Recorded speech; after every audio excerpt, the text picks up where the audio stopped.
What happens when you look at creativity through the lens of therapy and vice versa? You have creativity in an ever-changing world with Dr. Judi Blume and Richard Skipper. In every episode, they come together with amazing artists who prove that with just a little ingenuity, we are all creative beings and that the gifts lie within despite the challenges of the outside world. And now, here are Dr. Judi Blume and Richard Skipper.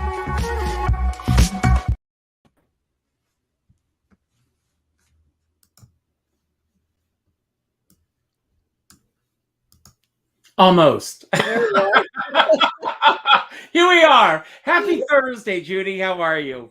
I'm good. How are you, Richard? I'm doing fine. It's been one of those days of glitches and all kinds of crazy things.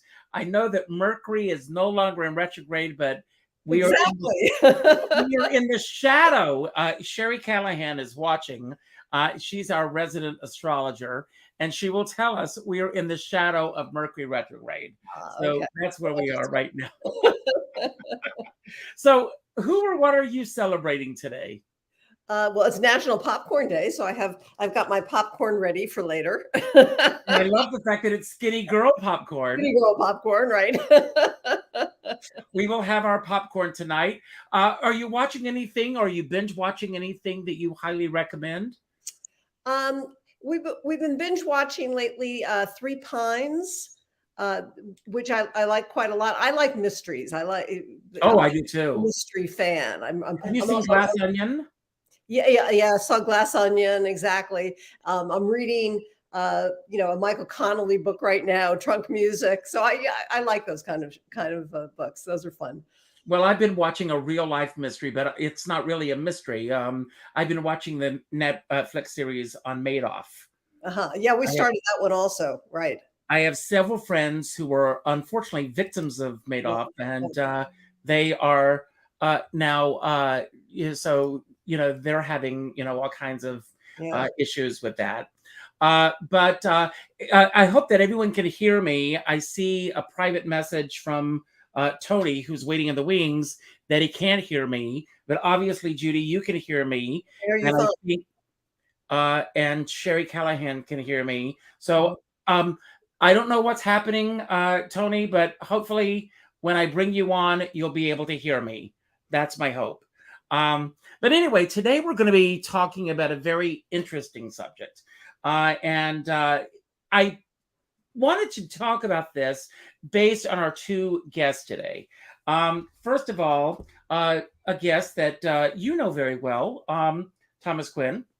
What do you do with the chocolate Jesus? That is the age-old question, and we've been wondering about that for a long time. Right. And then our other guest, Tony Roberts, has a wonderful book out called Between Me and God, Conversations with God. And when I think about God, higher consciousness, higher power, Buddha, whatever you prefer to call it, it seems to elicit with a lot of people a lot of responses, both positive and negative, regardless of whether you are religious or not religious, or spiritual or not spiritual. And I've had a lot of thoughts that have been running through my head as I've been thinking about today's show about this. I really want to talk about creativity and God, because to me, they are one and the same. That's the way that I look at it. I consider myself a very spiritual being. And I'd like to get your thoughts, from where you come from on everything. Yeah, I definitely consider myself more of a spiritual person. I'm not a religious person.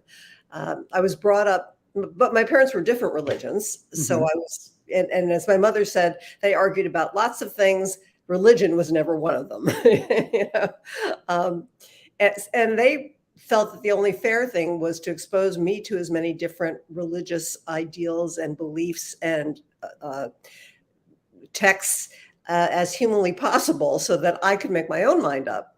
And because I grew up outside of New York City, that was very easy to do. They took me to every conceivable, denomination of religious belief that was available in New York City. So by the time I was 12, I knew about Sikhism and Jainism, and as well as Hinduism and Buddhism and all the different kinds of Judaism and Christianity.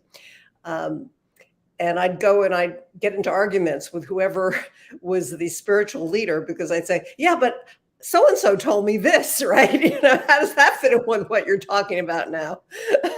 When it comes to religion, to me, they all go down the same path. And that is the golden rule: do unto others as you would have them do unto you. But what you just described is something that I know I'm not telling you anything that you don't already know, is really an anomaly for most people living on this planet. I grew up in South Carolina. I grew up knowing only about the Methodist Church. My parents were not religious at all. My grandparents were, and I was very close with my paternal grandparents. So sitting in the front pew with my grandfather on Sunday, he was an elder in the church, was a big deal for me. And then when we were a little older and we moved, the interesting thing, and maybe our guest can have a little insight on this, or maybe you will too, I lived right next door to a church. And so I would get up every morning and I would go to church. And that was my thing. And I loved being a part of that. And now, as you know, I live, I live across the street from two churches, and I've lived here in this house for going on now 34 years. I have never been a really religious person, although spiritual. And I did a Christmas concert this past Christmas. And as a result of doing this Christmas concert and really feeling a sense of the community, I've started going back to church and going there on Sunday morning. It's a very small congregation. I know everybody in the church. And I'm really, based on what I'm learning about myself, it's just a chance for me to go in, and it's a real meditative thing for me. I just go in, I sit, and I'm not even singing out with the hymns and everything. I'm just meditating and drinking it all in and taking that hour in church. And then afterwards, there's a fellowship of a coffee hour of just taking that time just to decompress the week that I just had. And I'm thinking about the week ahead. Yeah. And especially the kinds of churches that are right, since I do know what you're talking about, where you are, they're small, they're historic, it's a very different kind of a feel than like the mega churches. Yes. Exist, right. And I know what you're talking about. My Christian side was also Methodist, coincidentally. So I used to go to church with my grandmother on that side of the family, and experience the same thing, and then contrast that with going to a temple with my mother's mother, and really seeing the similarities and the differences in terms of just what it felt like being in those environments as much as anything else. And in this church that is very ecumenical, and I love that. But again, growing up in South Carolina, the churches, I left South Carolina in 1979, and I don't know what things are like now in South Carolina. That was 34 years ago. 40 years ago.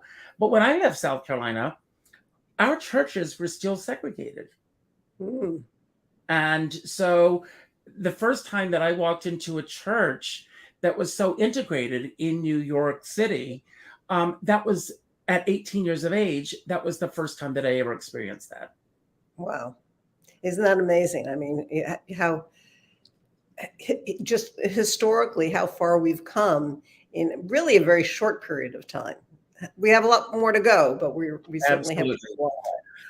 Well, as this month is, and I can't believe this, we're already careening towards the end of January. All this month, for those of you who follow the show and Richard Skipper Celebrates and this show, Creativity in the Age of in an Ever-Changing World, we are celebrating National Book Blitz Month.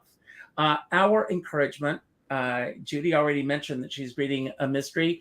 I love to read, and I am constantly reading. I take a good book to bed every night, and I read at least 10 pages before I turn the lights off each night. So I encourage all of you who are watching the show today, if you were able to purchase these books, to check these authors out, to learn a little bit more about them, to really be proactive beyond just viewing this show today, that would be good for all concerned. And I'm going to begin, before we bring our first guest on, to ask you, Judi, the age-old question. What do you do with a chocolate Jesus? Well, isn't that the question? And no one except for my husband, Thomas Quinn, can answer that better. Well, he wasn't your husband the first time he was on this show. Oh, I'm right. so glad he's back. And Thomas, first of all, welcome back to the show. It's good to be here. Yes. And what I love about this book, I don't even think of it as an irreverent look at religion, but just a different way of looking at religion and opening your eyes to religion and looking at all religions and spirituality and modalities. Where did that begin for you? Well, I mean, I was raised in, sort of standard issue pedestrian Protestant middle class home. We celebrated Easter with eggs and Christmas with trees and gifts and so forth. And there was this Jesus guy sort of responsible for it. But we were not deeply religious. My mother was Catholic, but she wasn't a fanatic about it. And, I grew up that way and really didn't get into the interest in that sort of thing until I graduated college. In college, I was kind of a seeker and tried Buddhist chanting and, New Age metaphysics and all that kind of stuff. And it was after college that I decided to explore just conventional religion and the Bible and so forth. And I went through kind of a born again experience for about a year, just plunged into it with both feet. And it was very unlike me, partially because they wanted you to get up early in the morning, and partially because I was always a kind of a more scientific, skeptical, logical bent. And I went through this period and came out of it. It was very educational and kind of made a 25-year career of just sort of reading and learning. And eventually it all built up and I had to write a book about it. Well, what do you think it was that pulled you towards that born again experience at that moment in your life?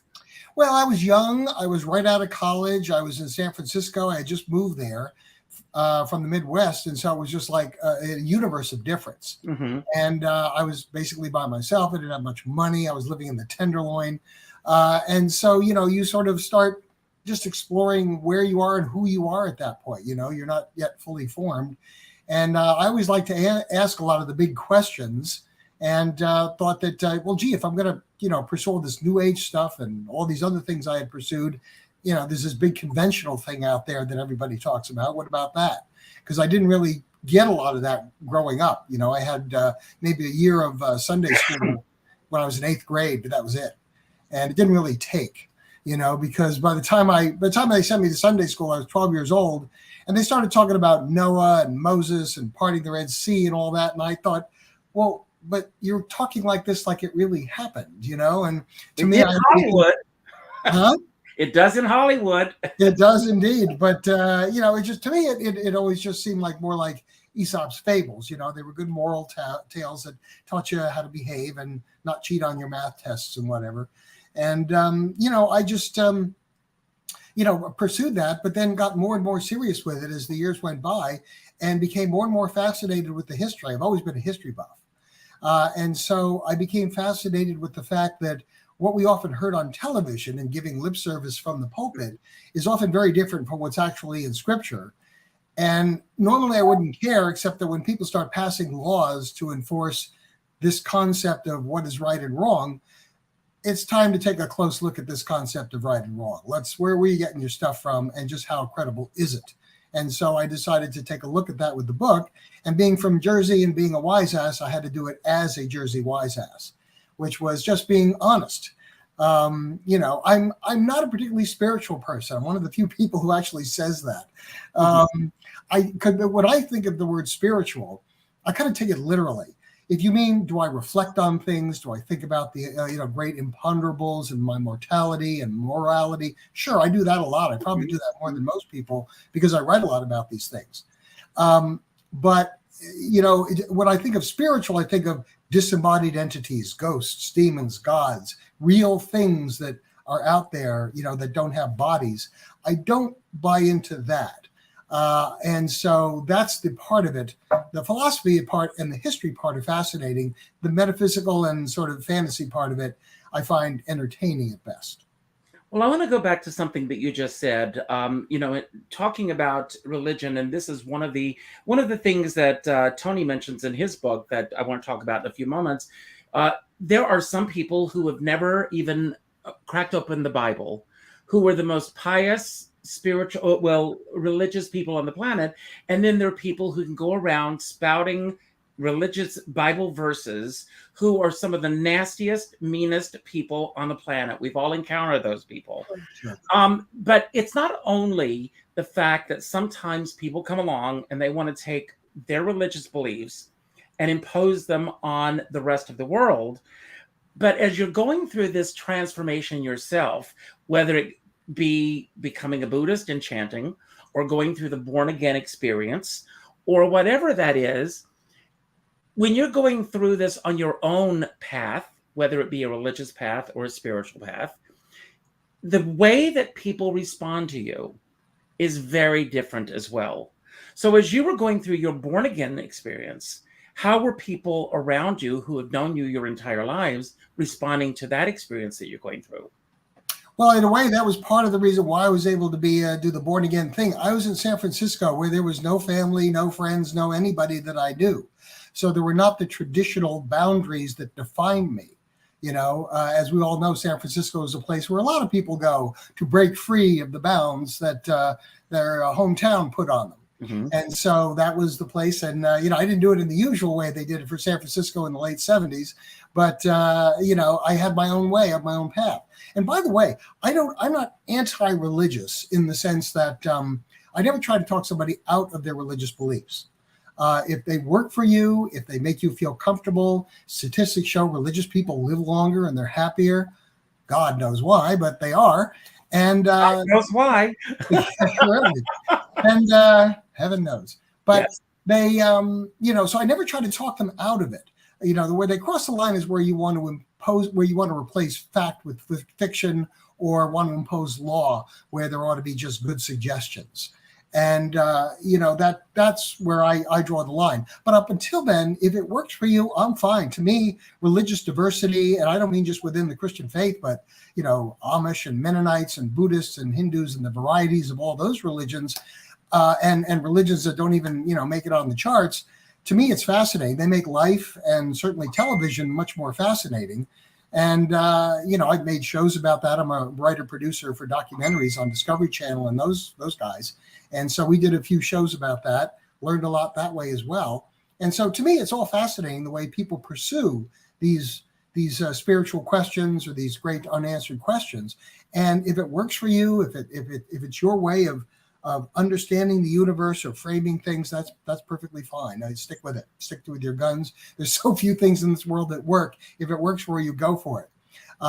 But when you're asking me to buy a certain event in history as real, or tell me that evolution is a communist plot, or this kind of stuff, then I have to come back at you with what are they called, facts, and that happens. And I would agree. I would agree.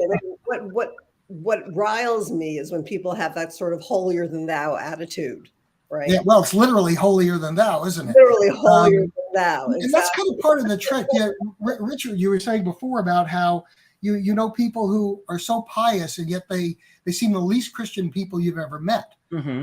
And I think this is the phenomenon I've run across it a lot.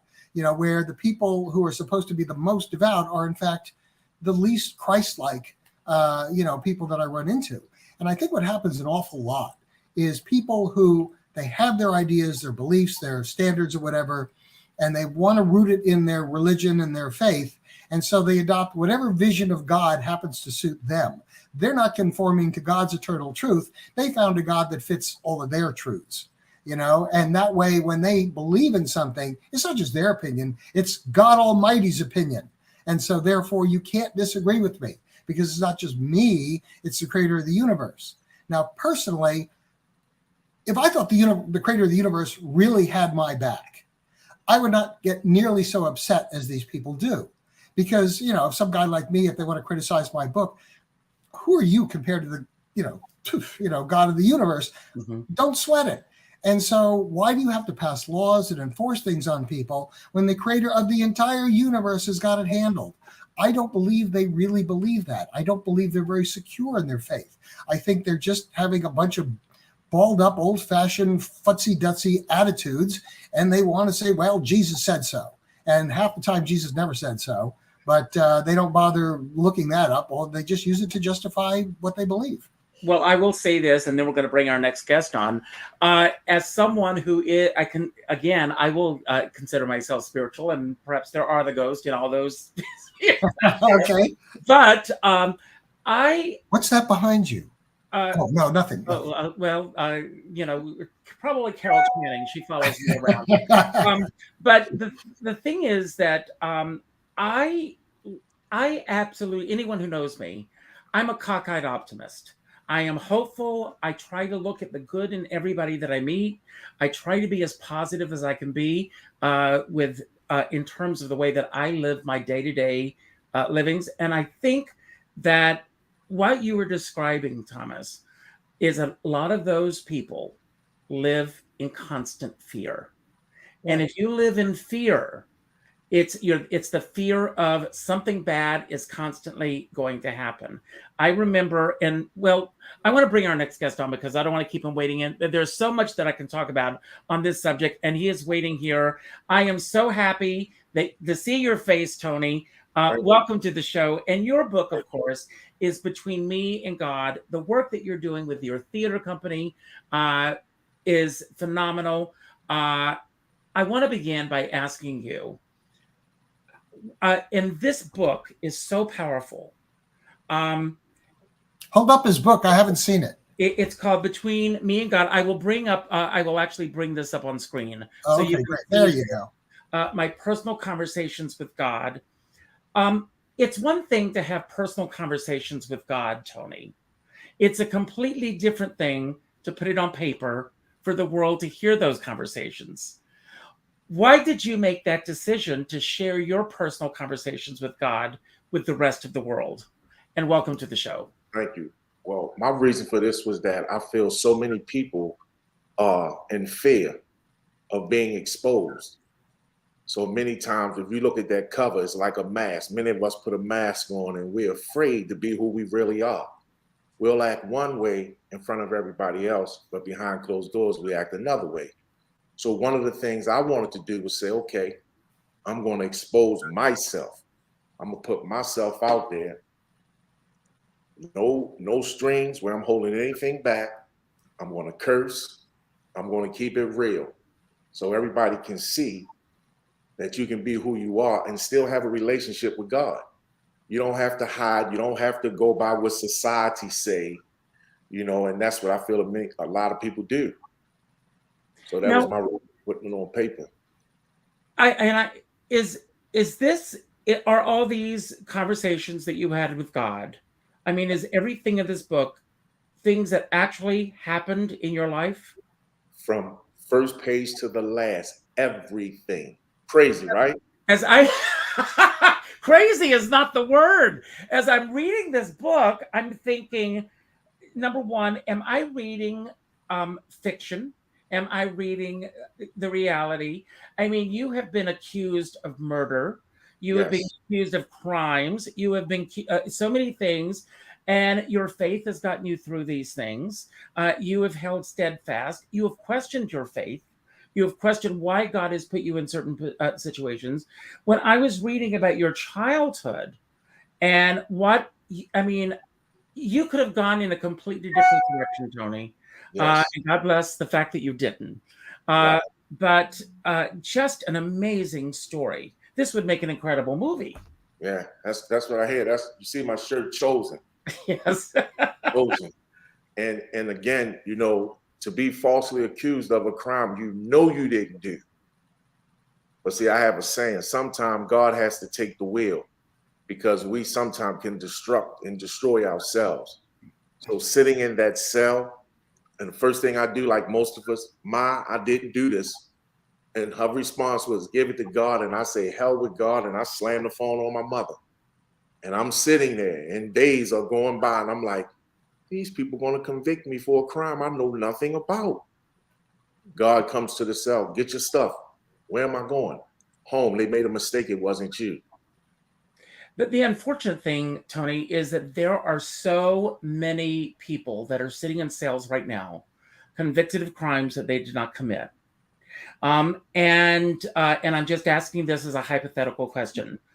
What are your thoughts about those people who are in that situation where it feels like God has forsaken them, where they are sitting there, where the rest of the world is not listening to them, and they are absolutely innocent? How do you reach those people? And what is your message to everyone who's listening? They have to keep faith. No matter what, stay true to your belief. When you know you didn't do it, don't, oh, I'm going to take this probation because I'll get to go home. Or I'm going to do this because of this. You have to keep your faith. That's the only thing that got me through. I mean, you know, as you read that book and you see coming up through childhood, you know, and me working with kids, it was my way of saying, if anybody can reach these kids, I can. I don't just have the degree, I have the experiences. Things that didn't make the book that just recently happened to me. 2020, March 1st, I moved to Georgia. January the 11th, my son takes 6 gunshots to the head, no suspects. Oh my God. I have another son who's gay. Some people don't want to accept my son. His churches out here that will turn their back. But my son knows I love him. So how did you maintain that strong faith after your son was killed? I'm going to tell you the truth. I never dealt with it. Never. I didn't go. Well, you know, Judi, if I can interrupt for just a moment, because this is also in the book, and you also had a daughter that, was, very, died right after birth. So you've dealt with such loss in your life.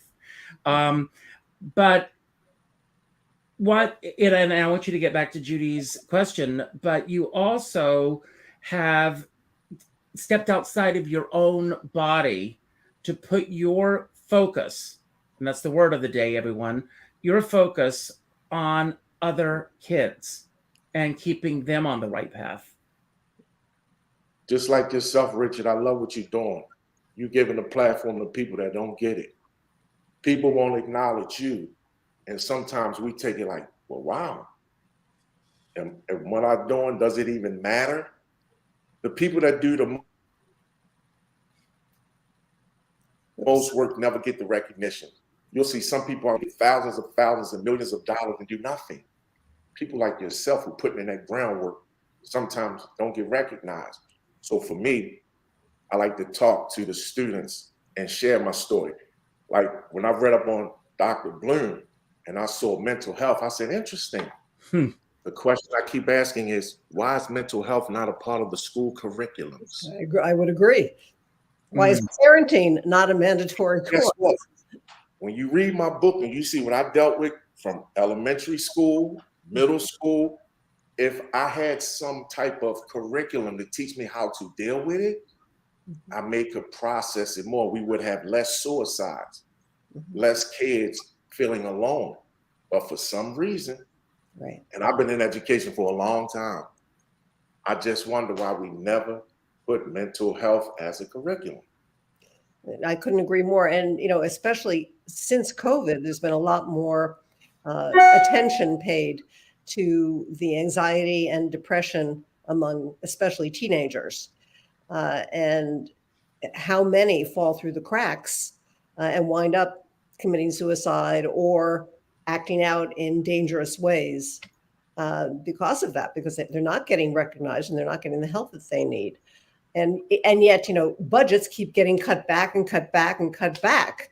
So it's crazy. It doesn't make any sense whatsoever. And especially it doesn't even make economic sense in the long term.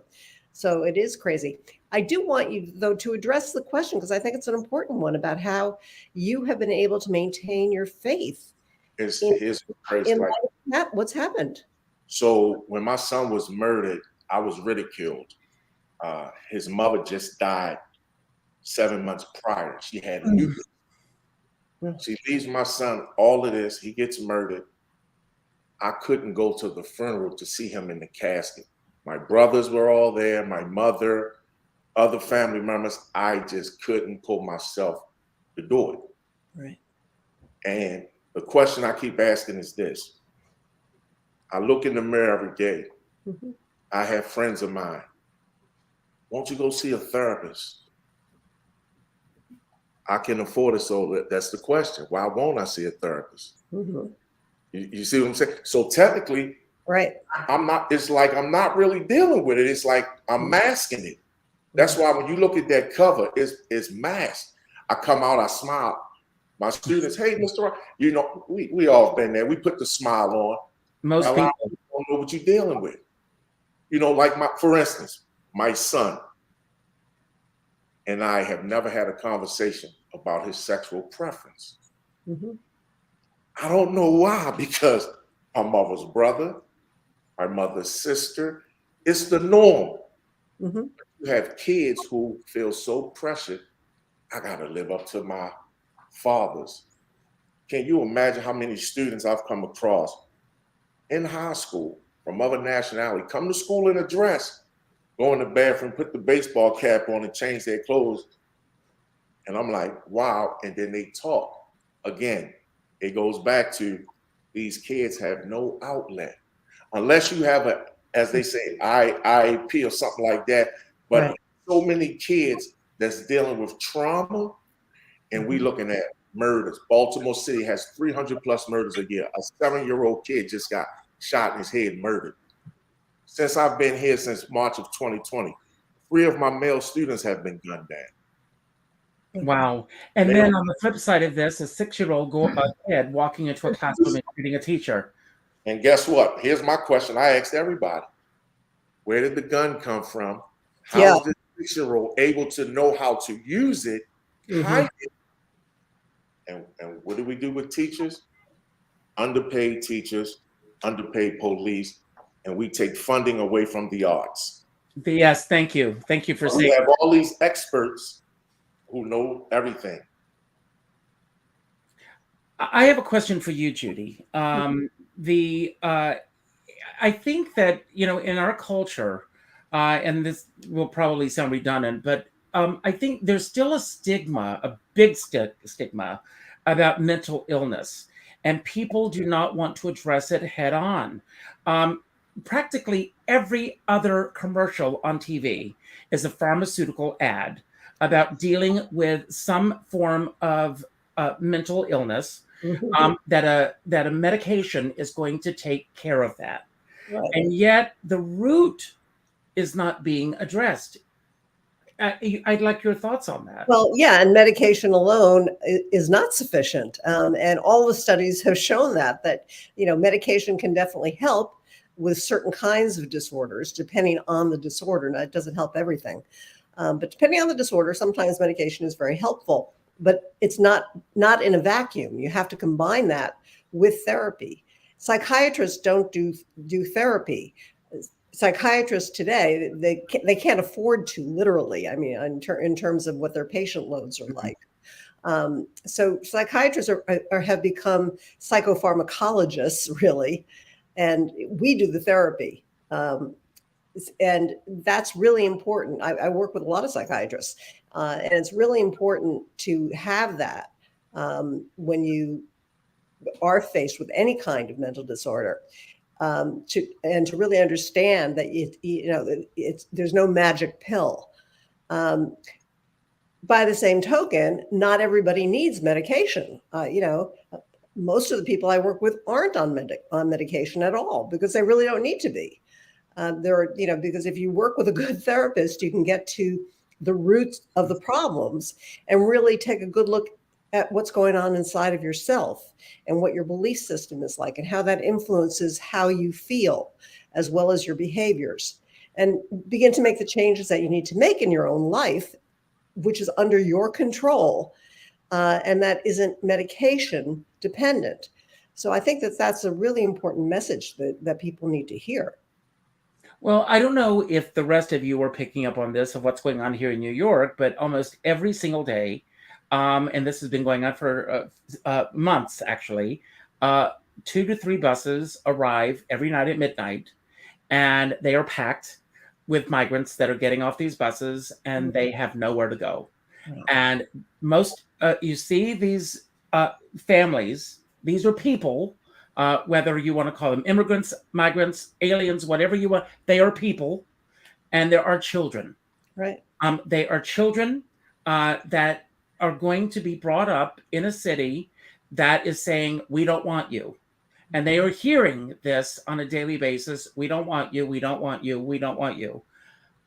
What is that doing psychologically to these children that are growing up in this world? And then they're going to end up on the streets. Mm-hmm. And it's almost a vicious cycle that doesn't seem to end. Where do we go with all this? Tom, I think you should weigh in on some of this because in a way, 'twas ever thus. I mean, when the Irish, my ancestors came over. I'm a Quinn, so part of my ancestors came over during the Irish potato famine in the 1840s, and back then America was still a provincial English culture, basically, and there were signs in the doors that said, in the windows of shops that said, "Irish and dogs may not enter." Except for slaves, they were the lowest rank and in fact, they were pitted against African Americans for the worst jobs. They were both. The only thing lower were actors. I said the only thing lower were actors. But they were hated, and they thought, oh, they're Catholic and the alien religion, alien language. Well, they'll never be able to be in part of American society. 20 years later, they were cops and mayors and whatever. And then the Italians started coming in. That was the other half of my family. And the Irish didn't want the Italians. And so, and then a generation later, they started marrying them, and including my dad and my mom. And so, and then, then the Jews came and Germans came, and then Vietnamese and Koreans, and then Muslims and every generation now it's Mexicans and Latin Americans. And we've always had these waves, and whichever wave came in, they were always despised by the people who were already here, even if they were descended from immigrants themselves. And the two groups that have the most right to have an attitude are African Americans and Native Americans. They've been here longer than anybody, and yet, just generation after generation of attitude. And it's just, it's just one of those things. In Europe, you go to England, they have an attitude against Pakistanis because they have a lot of Pakistani immigrants. In France, that's a great book title, Generations of Attitude. Mm-hmm. Yeah. And in France, they have Algeria. Everybody's got somebody they don't like coming into their country because they're different. They represent change, and they don't want that change imposed upon them. I think that's a universal fear. Well, maybe I'm an anomaly. I don't get it, but I don't understand, and I've never understood prejudice against someone because of their skin color, or because of their religious beliefs, or because of their sexuality, or because of their gender. I just can't wrap my head around it. And, and the older I get, the more baffled I am by it.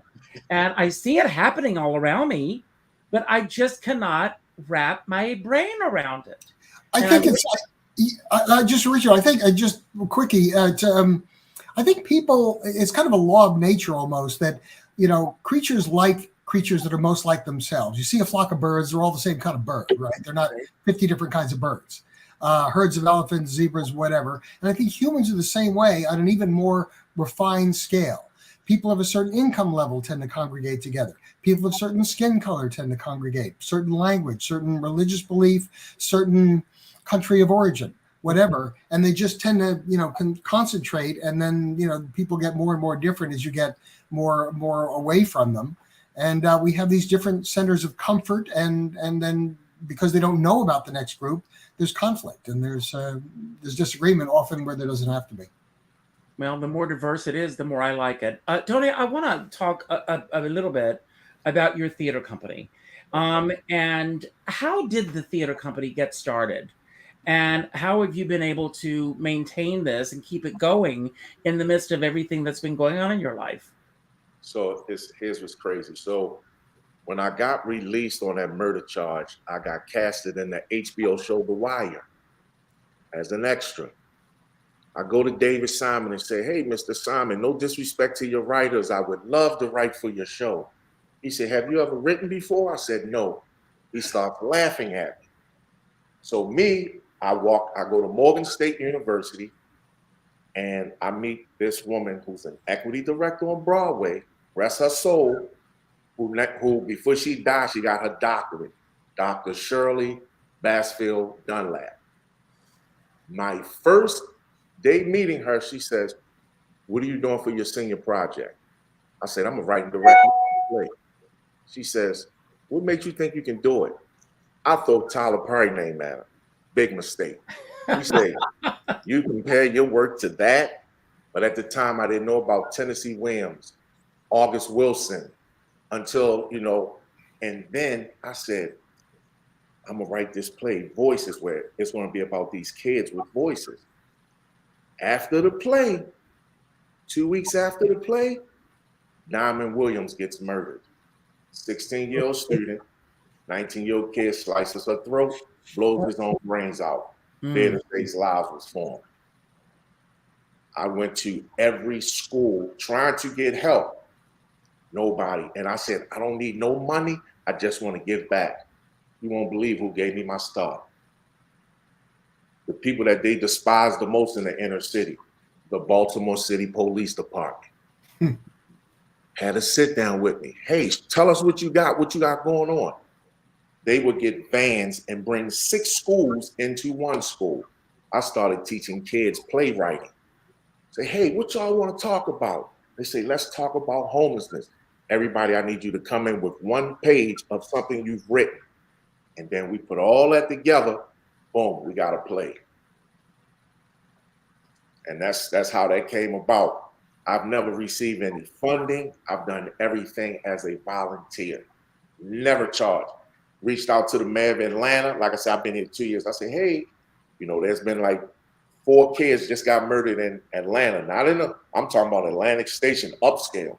12 years old, 15, 14, 15. The 12-year-old kid, mother called the police and said, please lock my son up over 30 times. Man, we can't do nothing. He ends up getting murdered. Right. Before this happened, I reached out to the mayor and I said, dude, I would love to have a sit down with you and try to help you. Somebody sent me the template email back. We apologize, the mayor can't make your event.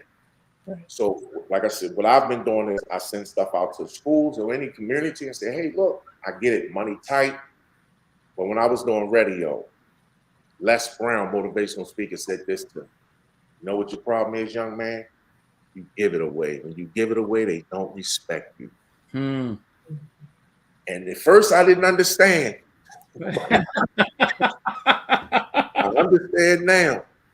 You got some programs in Baltimore receiving $10 million that have been busted for drugs and guns, and they still getting funded. Why? You got a program like mine, they don't want to give up no money. It's all good. At the end of the day, I don't do this for nobody but them kids and God. That's it. I was one of them kids. I know what it's like to have that mother on crack. I know what it's like not to have a father in the household, no food. In Voices, they said, my subtitle, The kids be held responsible for their parents' actions. We don't get to pick and choose. Some people fortunate. You get both parents, they got degrees, they work. But what happens if you born into a family where the father don't want nothing to do with you and the mother's on drugs? What are the odds? This is what we're dealing with. This is America. We don't put enough focus on it. We are underpaid teachers. We get rappers, athletes, entertainers. Millions. Hey, teacher, we need you to teach these kids in some of the worst neighborhoods. Take this $35,000. Come on, man. Even actors. Come on, man. What they giving actors? Come on, man. They don't want to pay. You don't give money to the people who put in the groundwork. That's right. That's right.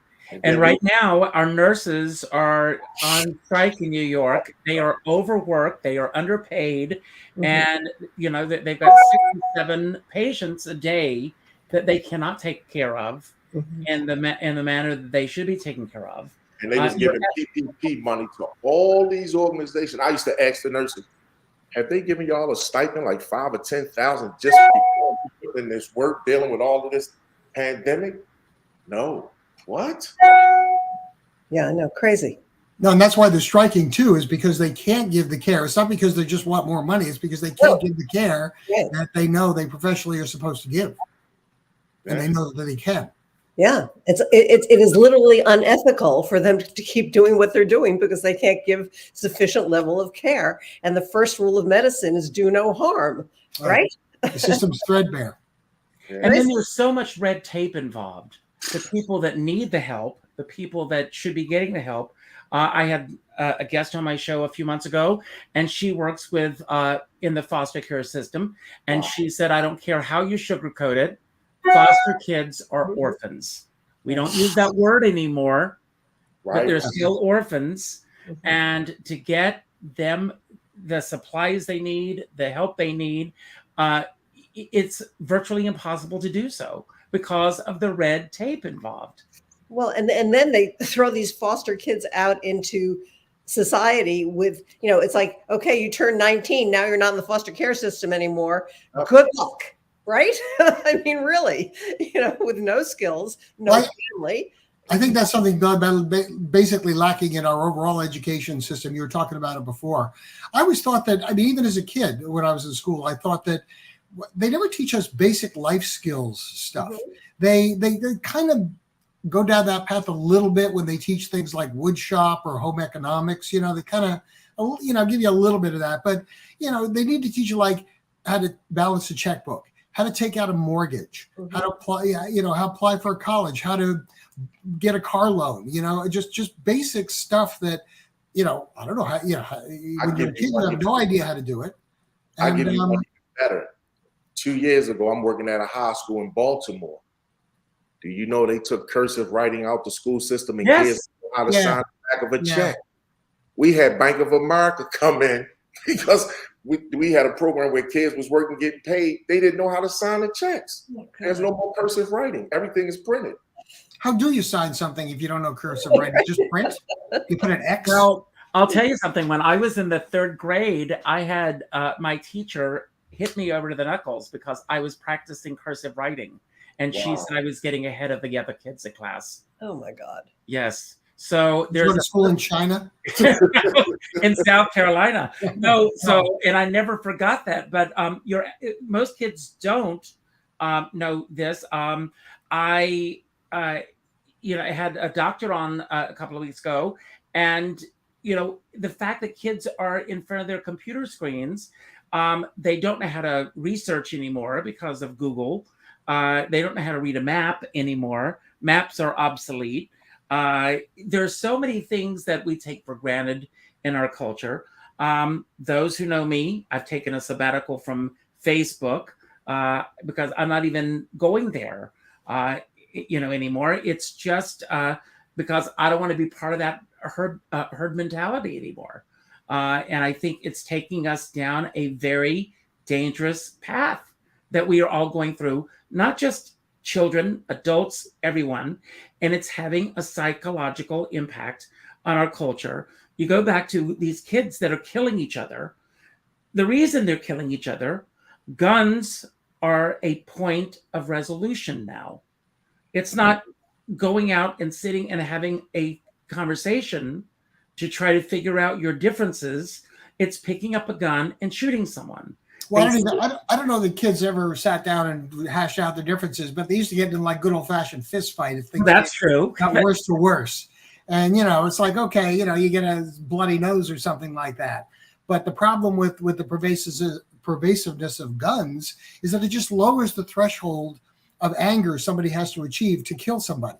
That's why you get these stories of, two idiots in a bar killing each other over a parking lot or a parking space or something. It's not important. It's just that they're mad at each other. And at the moment, it doesn't take that much anger to pull a trigger. If you don't have a weapon in your hand, it's very tough to strangle somebody to death. It's just doesn't happen. You don't find a lot of those kind of stories going on.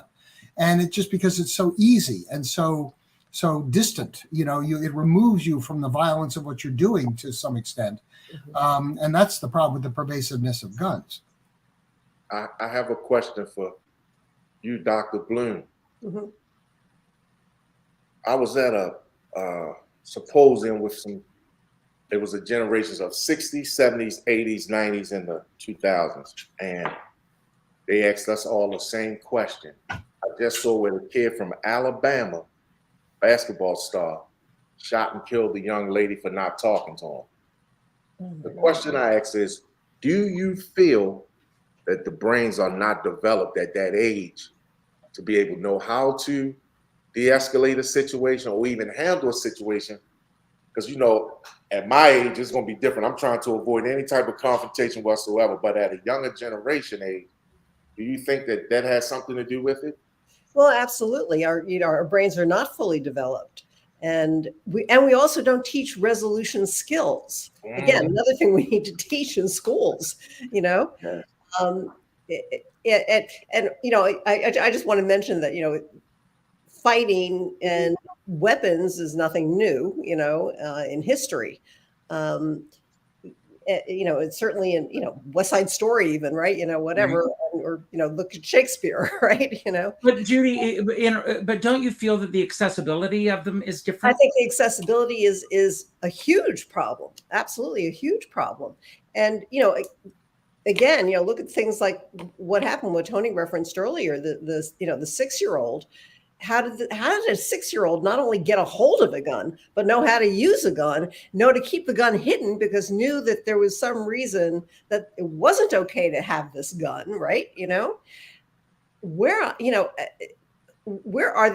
these parents, and who holds them accountable? But if I could address that, and then excuse me for interrupting for a moment, but I was watching the other night on the news, the anger in that school, and interestingly enough, I performed in that school. Wow. But I was because I used to perform all over Virginia, and I performed in Newport News, so I know that school. It's what is very interesting is that the parents are very angry, with good reason, that this is allowed to happen.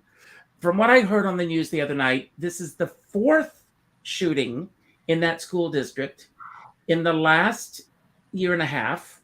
Oh my God! And somebody's asleep at the wheel.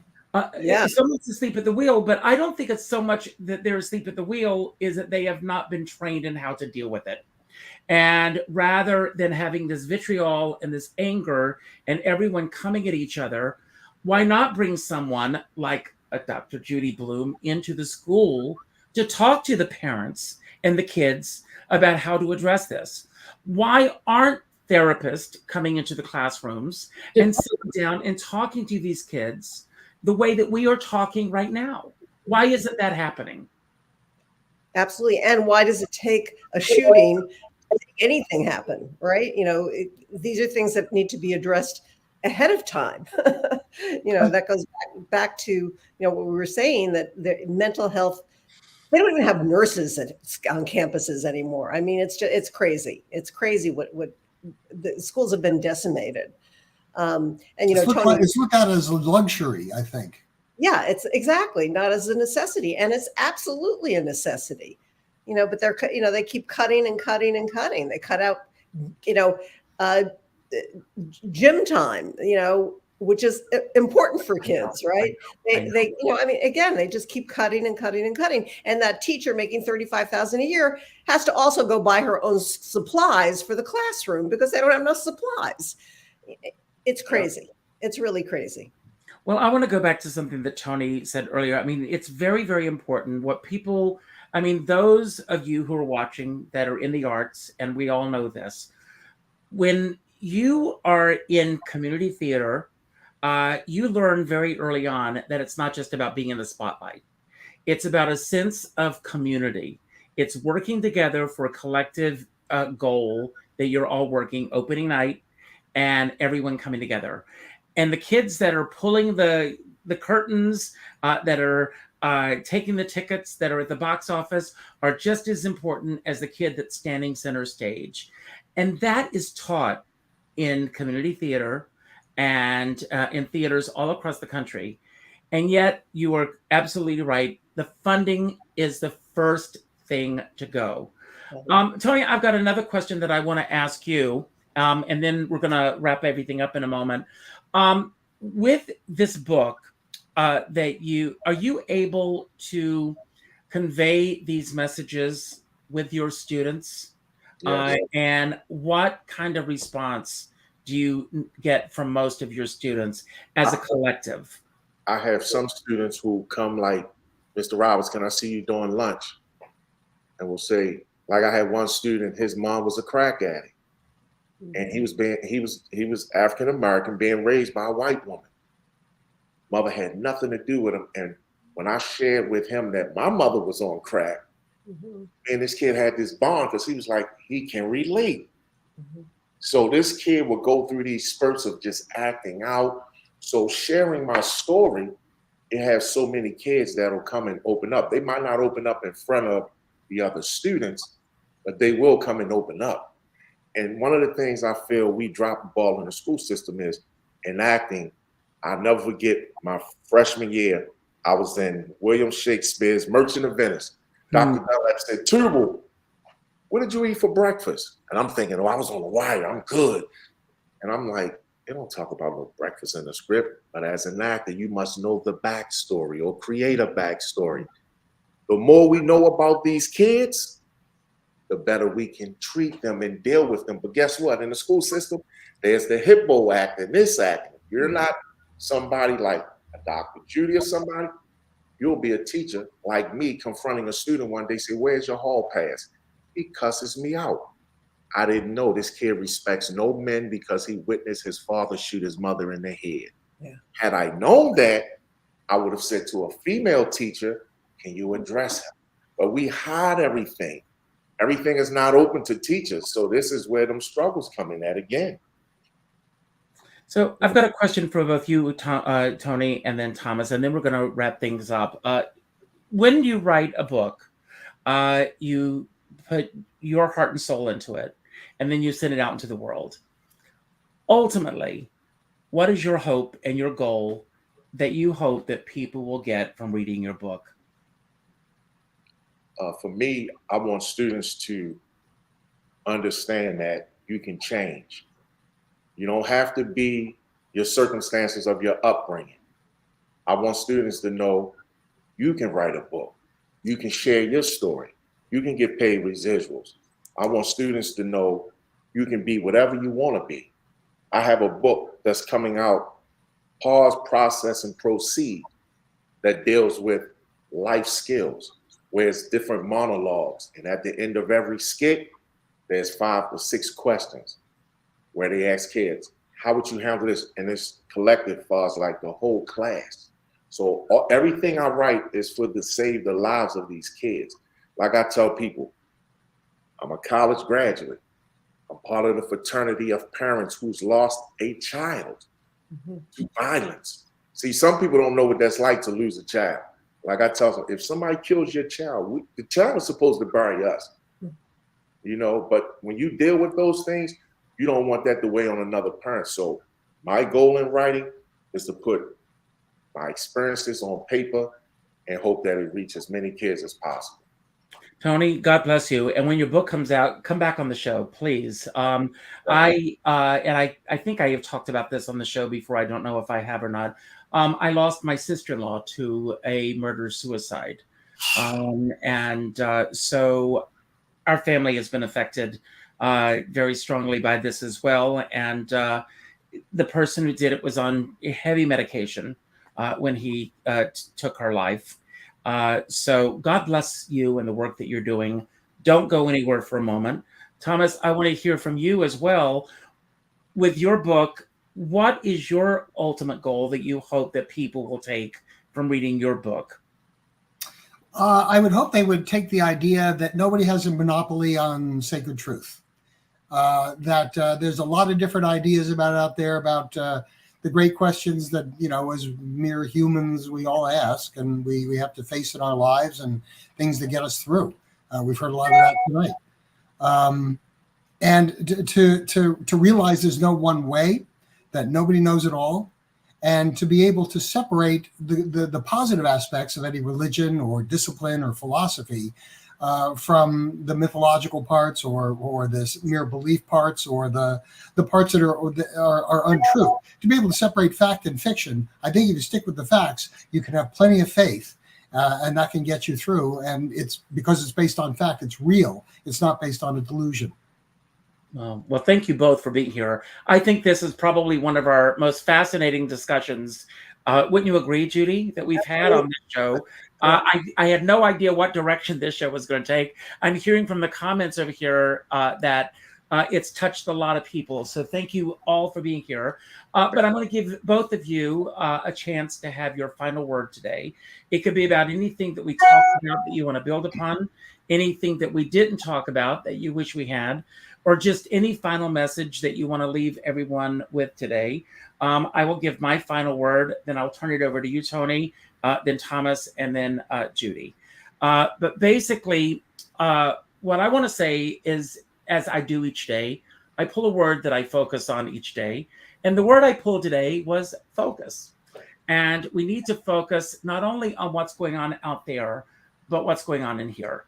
And I think that we need to focus on how we respond to each other, how we respond to the circumstances that are going on in the world. One of our guests that was scheduled to be here today was Santos. At least he said he was going to be here, but I don't know if I could believe him or not. So he didn't show up. So that's a joke. No, just pay attention to what's going on out there, everyone. It's interesting how we're all processing what's going on in the world. And I love what Thomas says, that just, it doesn't necessarily mean your opinions, that they are facts, and vice versa. We all need to have an open mind. We need to be able to have a discussion, a discourse, as we've all done today. And we all just need to pay attention to one another. And as I said at the beginning of the show, it's National Book Blitz Month. Please read these books if you can. I end every show by telling everyone to pick up the phone and call a friend that you haven't spoken to in a while. And I truly mean that now more than ever. I lost 3 friends last week, and I found out this morning that someone that I had not spoken to in a while had passed on. And it's very important that we pick up the phone, we call each other, and we let each other know how they matter in our lives. Order these books, send them out to your friends. Let them know that they matter in your life. As a dear friend of mine says, we're all in this together, but we're not in the same boat. I say we're all in different sized boats. We're all in the same storm. Some are in sailboats, some are in yachts, some are in canoes, some are pushing tugboats right up the stream. It doesn't matter what size boat you're in. Just make sure if you're in a boat that you bring a skipper along. And with that note, I'm going to leave, and I'm going to turn it over to you, Tony. You are an amazing guest, and you are welcome here anytime. Please promise you'll stay in touch. I will, definitely. Thank you. One of the things I want to say is the word process. My professor used to always say, enjoy the process. Don't expect things to happen overnight.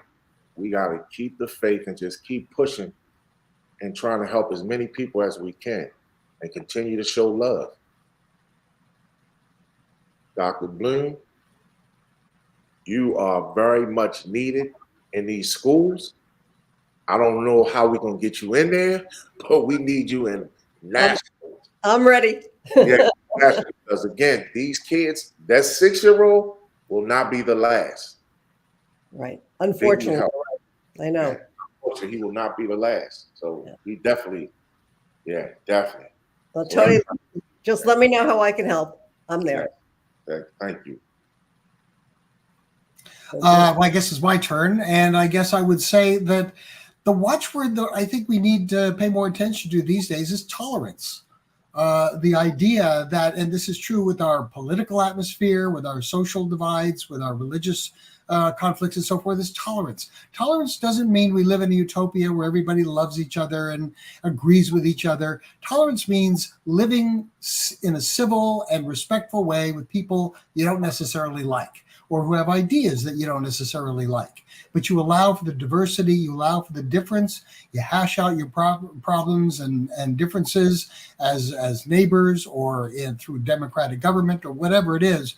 But if there was just more tolerance and less coming from the gut, and just sort of hold your horses, realize that everybody's not going to agree with you, and coexist peacefully with people who you're never going to agree with. I think that's a good habit we need to get into. Absolutely. Thank you, Tom. Thank you. And along with that, just having an open mind, understanding that we can all keep learning our entire lives. We can keep learning new things. And one of the best ways to learn is to read. Read everything you can. I was one of those kids who'd read cereal boxes growing up. Point being, read magazines, read newspapers, read books, read articles, read whatever you can get your hands on. It doesn't have to cost you anything to read. There are public libraries everywhere. There are Amazon Prime.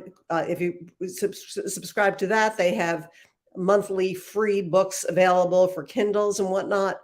There are things like BookBub, which offers free as well as very low cost books of all kinds.